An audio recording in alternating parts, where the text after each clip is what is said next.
It's time for your anchor from Team Aughts. Please welcome Jes Tom!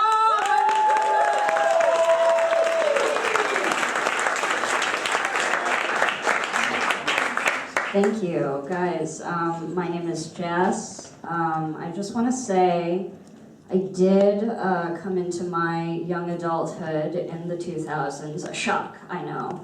I feel like I love being Asian because I can always say I'm a child prodigy and people have to be like, I guess that's true. Your vocabulary is very large. Not Asian people. Asian people are like, no, you're not. Where's your violin? Cannot fool them. I'm like a mainstream 17 to 25, a Asian like 35 to 40. It's different for us. No, let's talk about it. The 2000s, my favorite time. A hopeful time, an innocent time, a time of great innocence. Just to place us, this is me. Oh. I know I was a beautiful girl, right? I should have stuck with that. This is me in the year 2003. It is, in fact, my 13th birthday. My name, yes, was Jessica at the time. Yes, my mother named me Jessica because she wanted me to be a woman, but not a great one.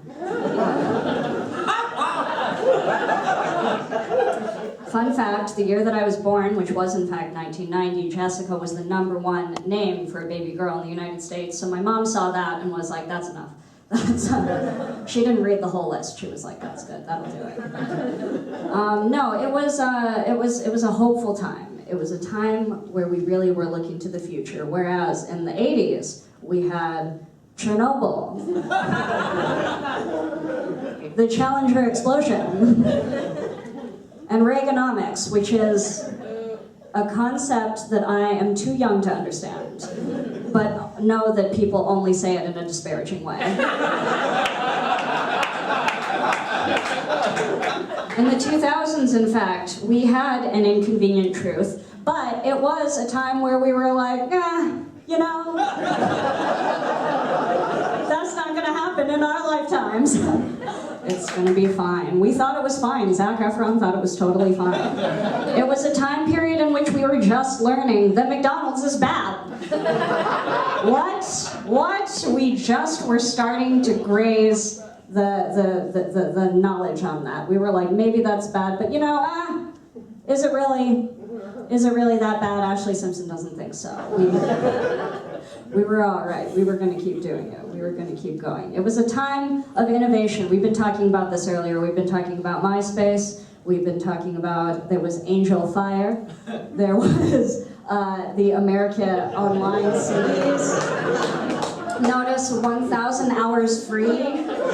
I think I put in 1,000 hours on Instagram every single day. I dream of a time like this when I could have chosen to download the 1,000 hours that I put into the internet instead of just being trapped inside of it like a cube. I cannot. I want to look at my phone right now, I swear. But I won't.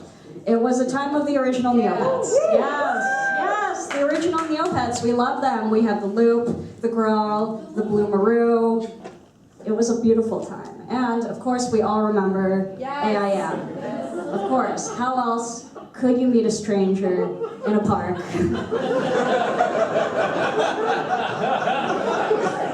Except by AIM. These days, yeah, in the 80s, I guess you would have just had to have found the stranger in the park already. And these days, you would already know everything about that stranger. There's really no strangers at all. Whereas in the 80s, if you were on a computer, this is you. That's you. In the aughts, you're on technology, that's you! Yeah! And you could stop the bullets because they were frozen, because they were buffering. We were waiting for them to come around. Or if you were me, you were on Dance Dance Revolution Extreme. And we'll see the rest of me later. Let's find out what's going to happen here. Oh, yes, this is important. Okay, this is a very crucial, very, very important thing about the 2000s. For me, personally, and maybe for some of us, the 2000s was when we had gay kissing on TV! Gay kissing on TV! Okay, you guys are heterosexual, I can't relate. I don't know. This is an amazing time, an amazing time for all of us, gay people on TV for the first time, totally kissing because it's very scandalous to do that right now.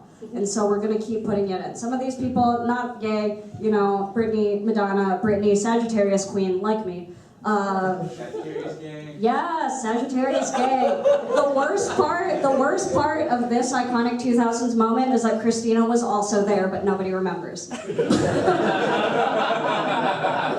Gay kissing on TV, we needed that. That was very important. Whereas in the 80s, if you wanted to see gay people on TV, you had to see this sitcom called My Two Dads, which was in fact about an adoption mistake.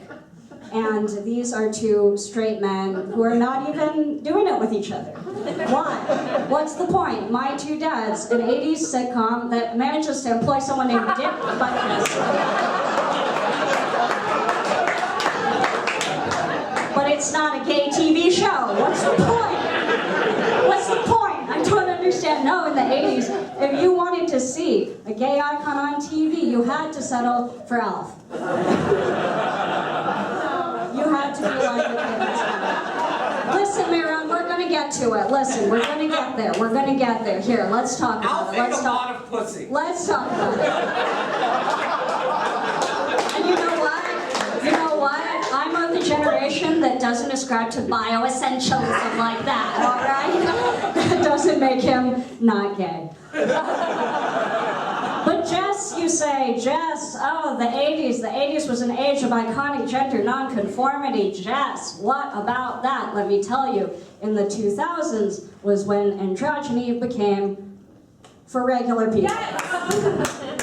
Okay, we have one person who looked exactly like this at this time. Yes, the 2000s, the age of the scene kid, the age where finally boys could wear skinny jeans and eyeshadow, and girls could do whatever this was. We were doing it. It was an age of sheer androgyny. Everybody looked the same, but different colored hair, and that was how you identified your friends. And I don't just say that because, well, no, we'll get to it. Whereas in the 80s, sure, for every iconic David Bowie look, and obviously very iconic to me, very meaningful to me too, but for every iconic David Bowie look, there was, in fact, someone in the suburbs of upstate who was pulling it off exactly the same. And I don't just say that because I looked like that too. That was what I looked like. It took a half an hour to do my hair. It was really an adventure. Guys, okay, let's go back. All right, we can't go back. I can't figure out how to do this technologically. We're just gonna watch this video. I know this is totally out of left field now. Video of a cuttlefish. I don't know what time period this is. Probably contemporary. Can we go back? Yes, there's me. In fact, here, Loch Ness Monster on the shirt. Forward again, we're gonna see the cuttlefish. Very beautiful, very walking forward, walking. That is the iconic thing. We're gonna get to it. You'll understand. Oh, I understand what I didn't say here. But Jes, you say. But Jes. But Jes. Aren't you just saying that the 80s was an iconic time period and the 2000s lacked in its own iconography? To that I say no, here's a silent cuttlefish, and here again, can we go forward? Is it gonna happen?